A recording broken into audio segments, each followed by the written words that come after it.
Okay, chat. Today, I am going to give a training. The goals of this training are to equip you with new skills and new tactics that you can use in your organizing in your real world to hold people with power accountable and to be able to use video in ways that benefit you and the organizations that you work with. To expand your horizons on what is quote unquote effective activism, expand your tactics and the ways that we can move and make action towards our political goals, to develop an understanding of how moving images can be used to change people's minds. The desired outcomes are to be better prepared to hold our political enemies to account, have a deeper understanding of ethical considerations in filming, that there is a right and a wrong way to do some of this work, and a recommitment to being a menace to our ops, all right? We're going to be fucking menaces, aight? We're doing filming for social movements. So this was an event put on by Decarcerate Kansas City. Shout out Decarcerate Kansas City, Decarcerate KC. Decarcerate aims to raise awareness, build power, and create change around issues of incarceration and policing in Kansas City. We're a multiracial, multi-generational organization that centers those impacted by incarceration and policing in order to end the reliance of incarceration and policing and build a safer Kansas City for all. So we're going to just some shared norms. We're going to talk about them here now. We're stronger together than we are as individuals. All right. We don't take actions as individuals. We make decisions and we take actions as a collective. It's really important that we are acting together and making decisions together, that we're making plans, that we're talking about what kind of risk we're willing to accept, what kind of actions we're willing to take as a collective, and that we hold discipline with each other, and that we don't while out in ways that put other people at risk that they didn't accept. That's really important. And finally, we don't make assumptions about one another about race, gender, sexuality, mental or physical ability, or anything else, okay? We organize across the lines that the capitalist class used to divide us. And a big part of that division is assumptions. We don't make assumptions. Come on now. Usually in an in-person meeting, we'll do a relational check-in and answer this question. What was a piece of media that shifted your beliefs? How did it change you? What's a piece of media that shifted something you believe? I read Lenin, W. Battle Royale, Punishment Park, that's a good one. Jakarta Method, Bug's Life as a Child, true. Sicko by Michael Moore, ooh, good one. Twitch, okay, I fuck with that. Yeah, I mean, the point of this is that our ideologies, our beliefs are shaped by the media that we consume. And with that being the reality, we do have a responsibility to create media that awakens people to their class position, their material interests, and to the idea that we can change it. That if we work together and we fight, we can win. That's a radical idea. The world can radically shift if we want it to. And so we need to think about how can we use media in our organizing to shift people's minds, to win people over, or to expose contradictions. And to nail this in, I have Daruba bin Wahad, who is a New York Black Panther leader of the Black Liberation Army, talking about political shame and how it can be utilized. One of the things I learned from some old hippie friends of mine, Abby Hoffman and Dana Beal and some old hippie friends of mine, was that one thing that people in power despise and hate the most is being laughed at. Being laughed at in public. If you laugh, back in the old days, if you laughed at the Roman emperor, that was your butt. You was going to the line. Straight away. You didn't even have to stop and say, but it was a joke. So, I want you to understand that whatever you do in the future as a political science person, as an activist, please keep your sense of humor. Make sure that your strategy includes demeaning the oppressor. Taking his clothes off of him or her. Making them look like buffoons. That this is an important strategy. Because if one thing that I learned about the white American male, very insecure. True. Extremely insecure. That's true. Let me tell you, as a white American man, it took a long time. I was insecure as fuck. That's it. It's really the biggest point of that is the point about shame. We have to keep shame as a tool and be able to demean our enemies and our political ops, right? Let's do a little bit of guidelines on safety of when we're doing an action like this. Going into spaces and saying things that are not popular in those spaces. So this is just about the best way to be safe in these kind of environments. You should always let a loved one who's not there and not at the action know where you're going and when to expect you back. Don't act alone. Don't try to do these things alone. It's always better to come with a group of people. It's always better to come organized, to have specific roles, and to make sure people got your back. We're going to stay disciplined in this. And what does that mean? Like, what is discipline in these? It means talking with your group, being accountable to them, having a shared understanding of the risks that you're willing to take, and holding yourself to the agreement that the group made. Always prepare an exit plan. Know where the exits are. Know if you need to leave a room at any moment, you should know exactly where you need to go and where is the safe space to go. But most importantly, you know your own risks and privileges, right? A lot of this stuff we're going to be talking about tonight, especially because it's coming from me and we're going to be watching a lot of video that I have been a part of. You might look at this and watch this and think, oh, this is something only a white guy can do. Sometimes that might be true.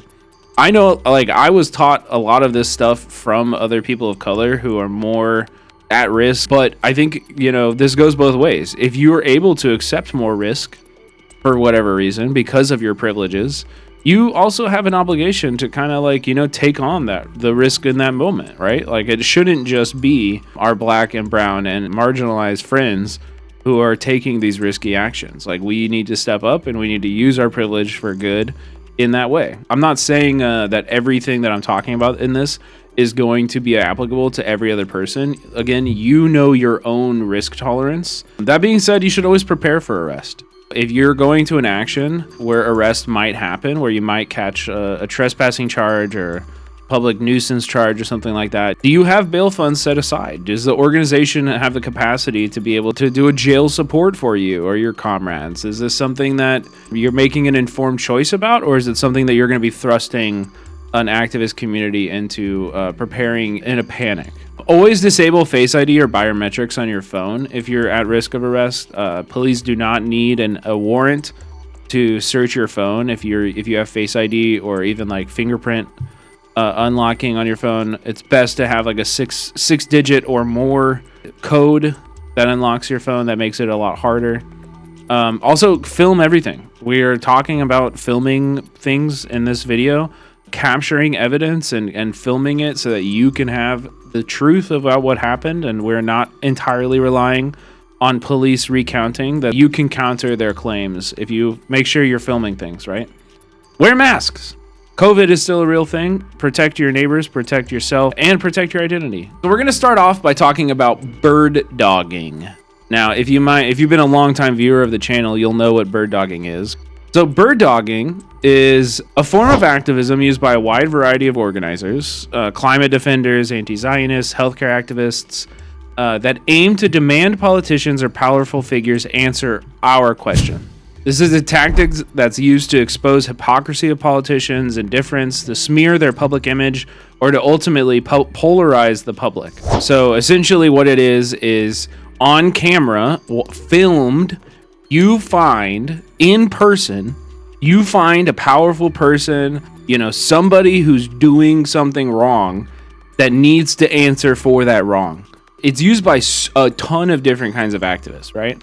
So the bird dogging was used by the Black Panther Party, by ACT UP, which is an AIDS advocacy organization, Code Pink, Sunrise Movement, Black Lives Matter, People's City Council. It started with journalists. So essentially, like back in the days of journalism, you would be working on a story, you'd put in a request with a politician to get an answer on a question, they would say no comments or something like that, and they would literally like wait outside of that politician's office, and as soon as they came out, they'd jump out with their cameras and they'd ask them. You see this a lot in like local news where they're just like waiting and then they just like run up to the guy and they're like, ask the questions, try to get a statement. Okay, so here are the tactics and here's how you do a successful bird dogging. Starts always with research and recon. you have something that you want changed. From that point, you need to do like a power map, a power analysis of who are the biggest players that are making the decisions that are relevant to this. You really want to find the people who are like most contradictory in their support of this thing. You want to know everything about the person that you're bird dogging. That's how you do it more like most effective, right? So you also need to know where and when the politicians are going to be doing public events.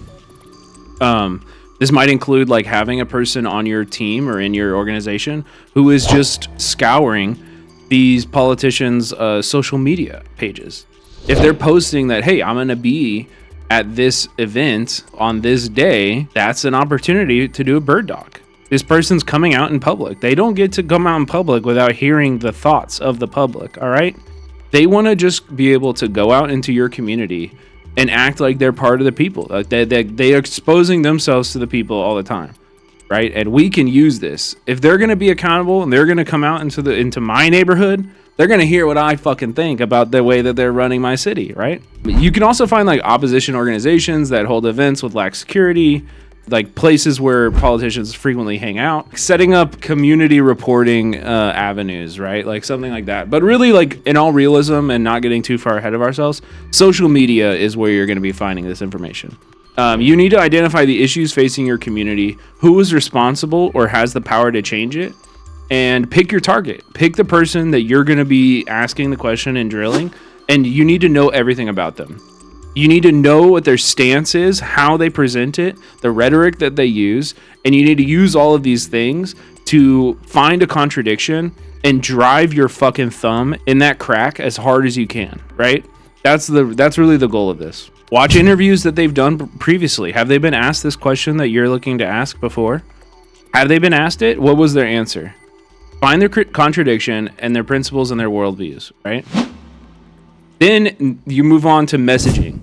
What is the question? What is the demand, right? You also need to consider how you come across. How aggressive is appropriate for the action and setting. Be aggressive. If it calls for aggression, be aggressive. Okay? But just make this calculus a little bit about like, what is the goal? Who are you trying to reach with this? And what is most effectively going to change their minds or get them to see it your way, right? It's also very important to consider where the video is going to be distributed. Does the organization have their own social media that's going to reach an audience? Is there traditional media that you're relying on here, be it like local media or national media? Like all of these things will determine details of how you film and what you film, right? Just to recap, right? When we're planning, we're talking about what is the politician, what is their stance? Who is the politician? What is their stance? How are you going to do this? The how is really important, right? Because when we talk about how, we're talking about like organizing, having multiple people, each person having a role. When are you doing it? When during the event? Is it just like when they're coming in and out, or is it during the event? Maybe you get past a mic. And then where is it? The details of like the venue itself. What is your exit plan? Where in the venue is it best for you to do this, right? There are some risks and legal issues that we should talk about. The First Amendment always protects your right to film and speak. Assert it, okay? There are some restrictions to this around filming, but mostly only relevant in like California and in private. So if you're in public, it doesn't matter. You have the right to film. But California is a two-party consent state, right? So, but everywhere else, you have the right to film, period. Assert it. Don't let people tell you to stop filming. It's not, you have the right to film. There is a distinction that we should cover here, which is a private property versus public property.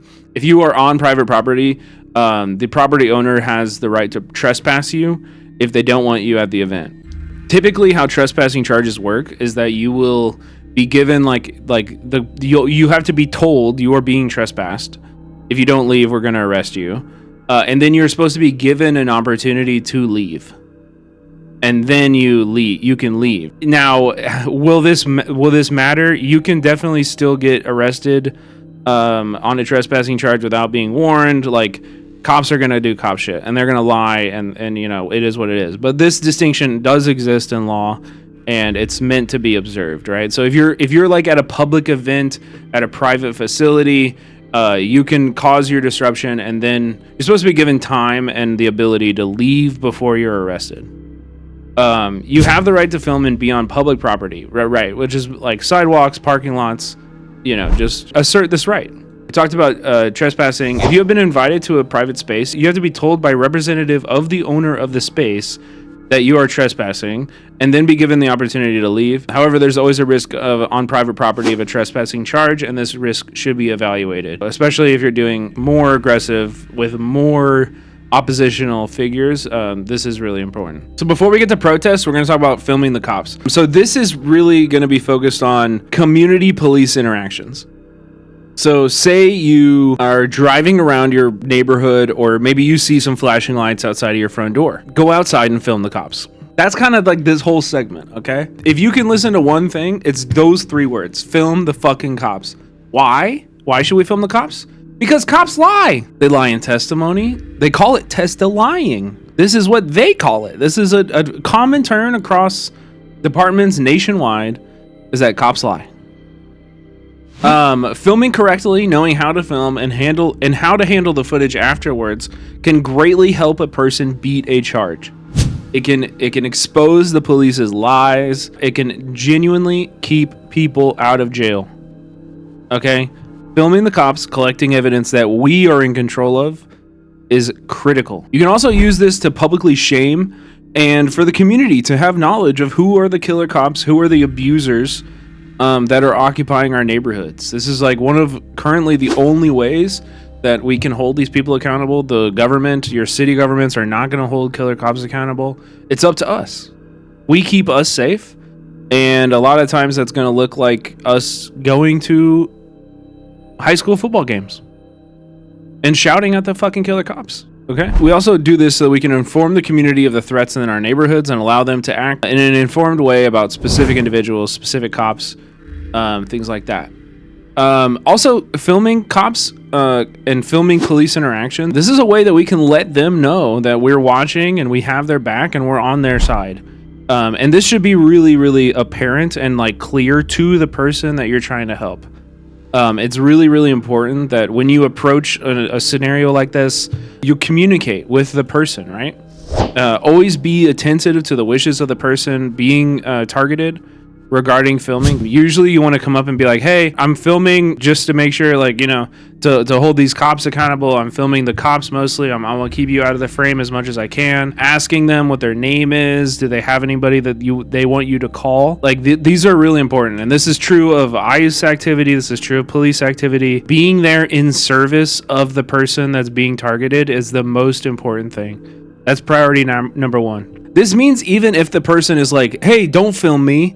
Don't film me right now. You don't film them. Don't film them. Even if it's in like the general best interests of the organization, like they know what's best for them and they might have reasons that you don't understand why they don't want to be filmed. Talk to them and say, hey, I'm filming to protect you. If anything weird happens, and usually they'll be like, thank you, dude. Thank you. Typically, if you get a name or number or expose any kind of like compromising info on a person, stop recording after they say that and start again. So you have a fresh clip that doesn't include that information. Like a quick little bump to create a new clip. That helps a lot. Okay, we should also film the cops because we need to control our own narratives and we need to combat propaganda. Police lie and traditional media are stenographers for the cops. They're going to report whatever the cops say. We need to be able to easily disprove their lies and establish our own narratives. Okay, best practices for filming the cops. Follow directions to move back if told, but assert that you do have a right to film the police. And this also includes, you have a right to capture audio. So you do need to be within a reasonable distance of the interaction to be able to capture audio and to capture what's being said. Typically, this is around 10 feet. Best practice to try to stay at 10 feet away from law enforcement at all times. But if a cop's asking you to move back, something that I like to do if cops are telling me to move back is ask a follow-up question. Say where would you like me to be where I can continue filming this interaction. Just move back. It doesn't mean anything. It's like, move where? But don't get into those kind of dumb rhetorical shit with them. Just say, where would you like me to be? And if they say, like, you know, down the block on the corner of the street, say, I have a right to stand on a sidewalk and film you.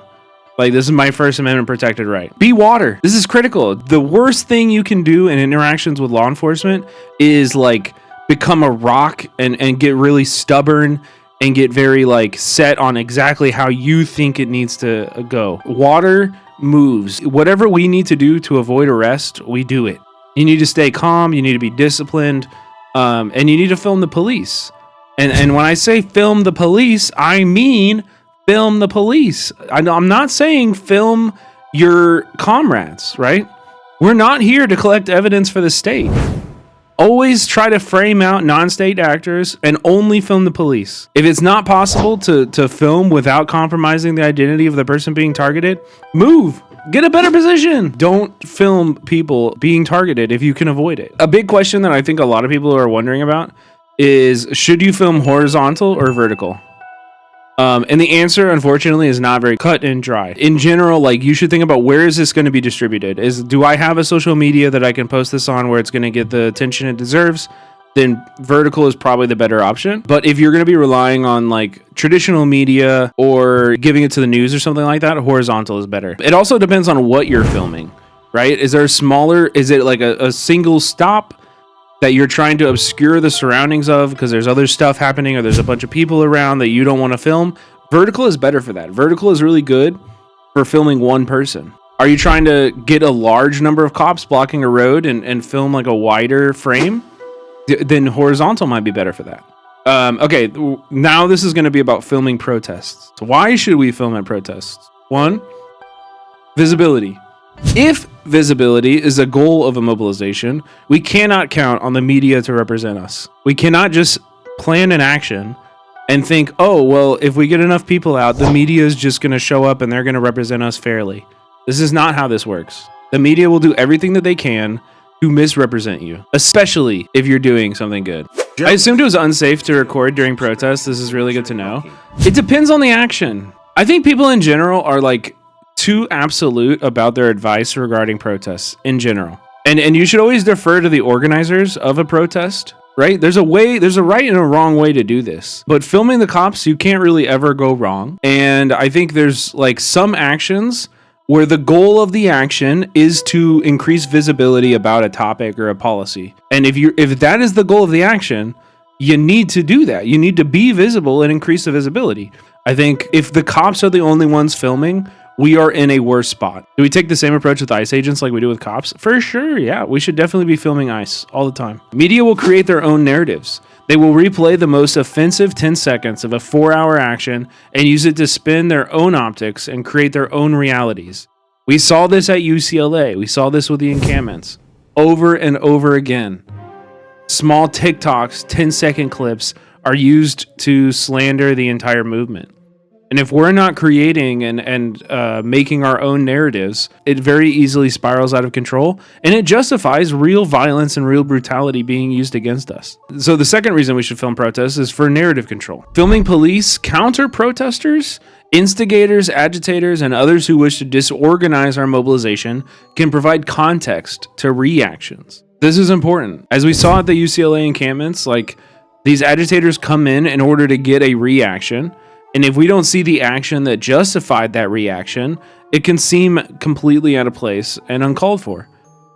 If we are also filming and we can show the action that garnered the reaction, we take the power out of that tactic entirely. It's also important to film for legal support.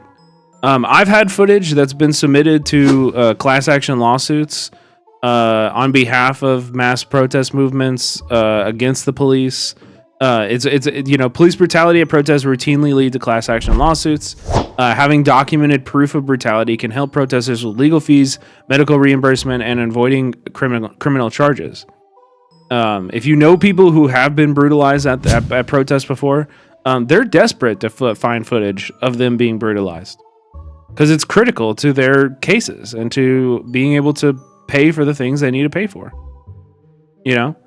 And I'm not gonna lie. I've been I am in a larger community of people who film at protests from being in LA for as long as I was. And it's kind of a joke. Like, we talk about amongst each other that, like, the same people who get mad at you for filming at protests are the same people who are, like, begging you for footage when they get arrested. It is an unfortunate reality that being able to have your own evidence to submit makes a really big difference in these cases. And because the state's not going to give you or, like, provide footage of them brutalizing you. Okay, we're going to watch some examples, and then we're going to talk about how those examples happened. These are both videos that I was a part of. We're going to watch them. We're going to talk about them. Some things to think about. What went well about these examples and what would allow them to be successful? What could have gone better? And was there anything that surprised you? The first one you know well. The Beto bird dog, all right? So let's check this out. Let's reflect on it. Thank you very much. I appreciate the words that you were saying earlier. However, Beto, 85% of Palestinians in Gaza are at risk of severe malnutrition. This is irreparable harm.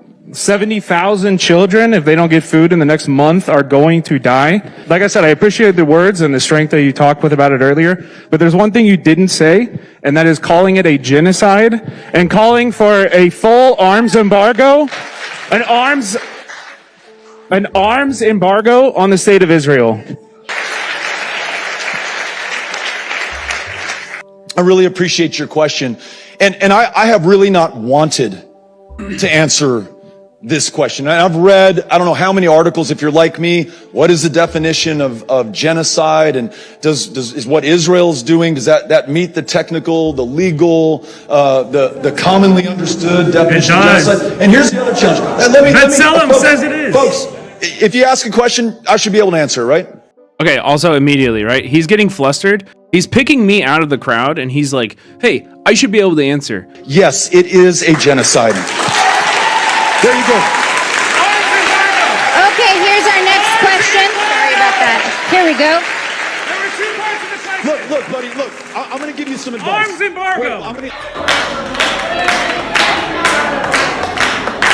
All right.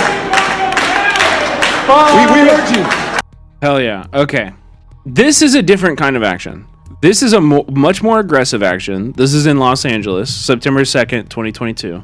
This video is me and a bunch of other friends targeting a killer cop. A cop who murdered a 15-year-old girl as she was trying on quinceañera dresses with her mother in Los Angeles, in North Hollywood. And he's on paid leave, and he's coaching a high school football team. And we found when they would be closest to our activities. And this is what we did. Yo, he's right here. You want to roll up on him? He's right there. Isn't that him? Yo, Dorsey Jones, what's up, man? Yeah, this is William Dorsey Jones Jr.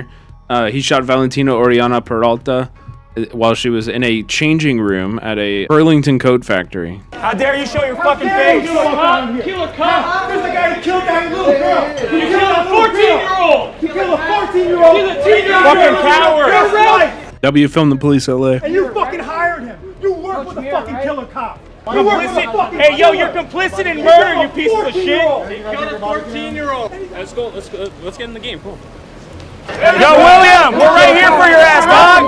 What's up, bro? Sit down! Hey, he's a murderer! You know that guy killed a 14-year-old girl?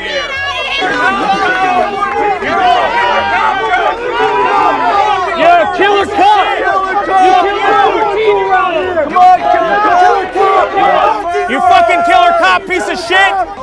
14-year-old girl, Valentina Oriana Peralta. She didn't get to go to high school because of the coach on the other team, on Valencia. She didn't get to go to high school because she was 14 and Officer William Dorsey Jones killed her. Who are you protecting? A killer cop! Okay, the objective of this action was to shame this person. To let them know that they do not get to live a normal life after they stole a young woman from our community. We don't give a fuck what this guy has to say. We don't give a fuck about his response. We don't have a question we're trying to ask him. All we're trying to do is shame him in public in as big of a crowd as we can, in front of as many people as we can. So filming it boosted that signal, boosted that shame, hit it in more people's, put it in more people's state of mind, right? At this action, my role is completely only filming. You don't hear my voice at all. There's also like very clear, we have exit plans. We've done our thing. It's getting dangerous. The crowd is turning on us. People are getting violent. We leave. Here's another one. This is This is ice activity that someone who isn't me was involved in. So this is a raid at a Mexican restaurant in Lenexa, Kansas. This is a good example of horizontal versus vertical. I think this is a video that is only effective in vertical. Because we had a criminal search warrant here today. Okay. What's your name? Sorry, I didn't get your name. You don't need my name. Well, then who are you? I'm with the Department of Homeland Security. Homeland Security. Do you have a badge or anything to prove that? Because if not, I'm just going to walk in. It's right there. Where? There's no badge there, sir. See it right here? My belt? I just want to see the officer number. 508 here. What was your name? We're going to shut the door now. So we got close up on the badge. 5084. We can see that clearly in the video. We're going to shut the door now. You have about 2 seconds before you're arrested for hindering a federal investigation. He's not even in the building. I'm not even in, how am I hindering an investigation? I'm not in the building, sir. We're out on the public sidewalk. Okay. I'm not in the building. How can I hinder So your what's your concern then? I'm concerned what's going on. I have an order to pick up. 1-2, yeah. Immediately called his bluff, and that guy just instantly folded. So you're more concerned about your order, but not the labor trafficking and exploitation that's going on. Who said there's any labor trafficking? This is a criminal search warrant. This This is a criminal search warrant. Can I see a copy of it? Yeah, signed by a judge. Okay. You know, you guys I already just come got in your the kitchen. face. You can take All right, I can come in the kitchen. Thank you. Thank you for the invitation. The warrant was a search warrant. So they had a search warrant for documents at this facility, and they arrested 11 people that day. I got 5048 was the badge number for this gentleman from HSI. These girls are like fucking 15 years old. What do you tell your kids about what you do? Public servants. Yeah, he's so proud of your work. Either that or just So proud of your work.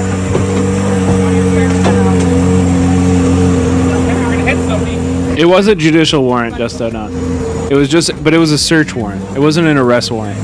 And they're not supposed to be able to do these dragnet operations where they just grab, like, where they are executing a search warrant and just grab whoever they want. They're fucking terrified. They're fucking terrified. Did you not realize what this would be, being fucking Gestapo? Being Nazis? You didn't realize what this would be like? You should quit. Quit now. Quit now, you Nazi fuck. Quit your job. It's gonna be like this every fucking day. We're coming every day. So listen, typically I would say best practice, don't talk to cops. Don't talk to cops. My goal here was a little bit wider. All right? I mean, Brad's goal, whatever, who cares? My goal here was a little bit wider. I wanted to encourage this kind of behavior in other people. I wanted to let other ICE agents know that this is not going to stop. We're going to continually be this way. Everywhere in this country, there are going to be people who stand up and confront you for doing this shit. Okay? I wanted to inspire people to do these kind of actions. And so I'm performing a political, I don't know what you would call it. Like it is a performance though, and it's meant to elicit a response in the audience. And I would say the same thing for the Beto O'Rourke event too. And honestly, there was like a little bit of a tension in the group that we went with, because they were like, well, I didn't, like some people were like, I didn't realize it would be that aggressive and stuff. And some of that is just because they had never done an action like that, and so they didn't realize what it would feel like. But I think some of it is also like not seeing the full picture. And it was really helpful once we got the video out and we read the comments and we saw who it was reaching, that we were like, oh wait, like this action is not meant to change the minds of the people in the room. This action is not meant to change the minds of those ICE agents.